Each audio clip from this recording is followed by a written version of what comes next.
నాలుగేళ్లుగా సాగుతున్న Russia Ukraine యుద్ధంలో కీలక పరిణామం చోటు చేసుకుంది.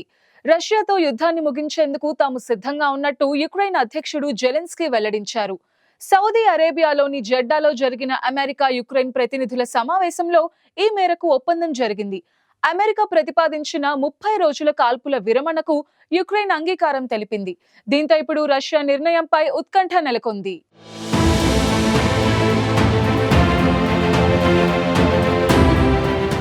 రష్యా ఉక్రెయిన్ యుద్ధాన్ని ముగించేందుకు ట్రంప్ చేస్తున్న ప్రయత్నాల్లో కీలక పరిణామం చోటు చేసుకుంది. అమెరికా ప్రతిపాదించిన 30 రోజుల కాల్పుల విరమణకు ఉక్రెయిన్ అధ్యక్షుడు జెలెన్స్కీ అంగీకరించారు. ట్రంప్ అధికారం చేపట్టినప్పటి నుంచి యుద్ధాన్ని ముగించేందుకు తీవ్రంగా ప్రయత్నాలు చేస్తున్నారు. అందులో భాగంగానే ట్రంప్ పుతిన్తో ఫోన్లో చర్చలు జరిపారు. ఆ తర్వాత జెలెన్స్కీ వైట్ హౌస్కు వచ్చి ట్రంప్తో భేటీ అయ్యారు.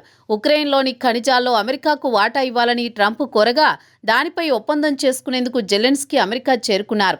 అయితే వైట్ హౌస్లో జరిగిన చర్చల్లో జెలెన్స్కీ ట్రంప్తో వాగ్వాదానికి దిగారు. దీంతో ట్రంప్ సైతం జెలెన్స్కీపై ఆగ్రహం వ్యక్తం చేశారు.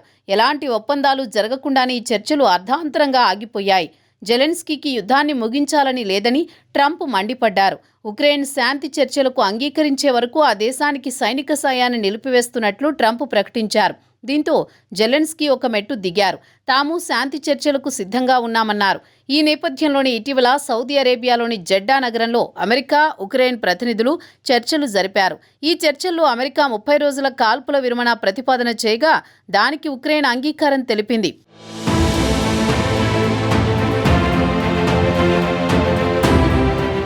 అమెరికా ప్రతిపాదనకు ఉక్రెయిన్ అంగీకారం తెలుపగా రష్యా అంగీకరించాల్సి ఉంది. అయితే తాము ప్రతిపాదించిన ఒప్పందానికి రష్యా అధ్యక్షుడు పుతిన్ అంగీకరిస్తారని అమెరికా అధ్యక్షుడు డొనాల్డ్ ట్రంప్ ఆశాభావం వ్యక్తం చేశారు. ఈ యుద్ధం కారణంగా అనేక మంది ప్రజలు చనిపోతున్నారని, దీన్ని ముగించడానికి కాల్పుల విరమణ చాలా ముఖ్యమన్నారు.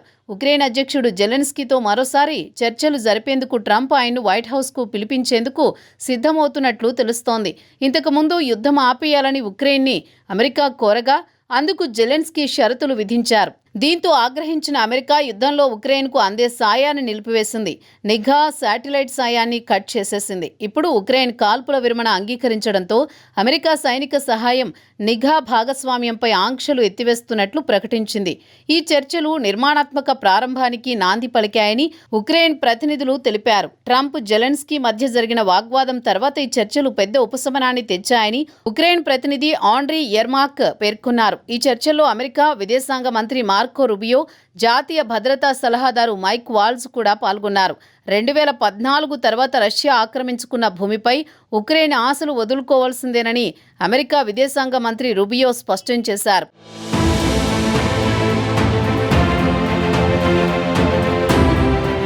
ఓవైపు అమెరికాతో కాల్పుల విరమణ చర్చల్లో పాల్గొంటూనే ఉక్రెయిన్ రష్యాపై భీకర దాడికి తెగబడింది. రష్యాలోని 10 ప్రాంతాలపై 337 డ్రోన్లను ప్రయోగించినట్లు తెలిసింది. రష్యా మిలిటరీ ఈ డ్రోన్లను కూల్చివేసిందని ప్రకటించింది. ఈ దాడిలో ఒకరు మరణించగా అనేక మంది గాయపడ్డారు. రష్యా ఉక్రెయిన్ యుద్ధం 3 ఏళ్లుగా కొనసాగుతోంది. ఈ యుద్ధాన్ని ముగించడానికి అమెరికా, ఇతర దేశాలు శాంతి ప్రయత్నాలు చేస్తున్నాయి.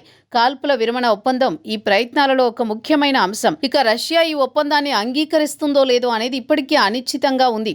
అయితే ఇటీవల ట్రంప్ పుతిన్తో ఫోన్లో మాట్లాడిన సమయంలో తాము యుద్ధాన్ని ముగించేందుకు సిద్ధంగా ఉన్నామని చెప్పినట్టు తెలిసింది. ఆ సమయంలో ట్రంప్ సైతం జెలెన్స్కీతో డీల్ చేయడం కంటే పుతిన్ను డీల్ చేయడం ఈజీ అంటూ వ్యాఖ్యానించారు.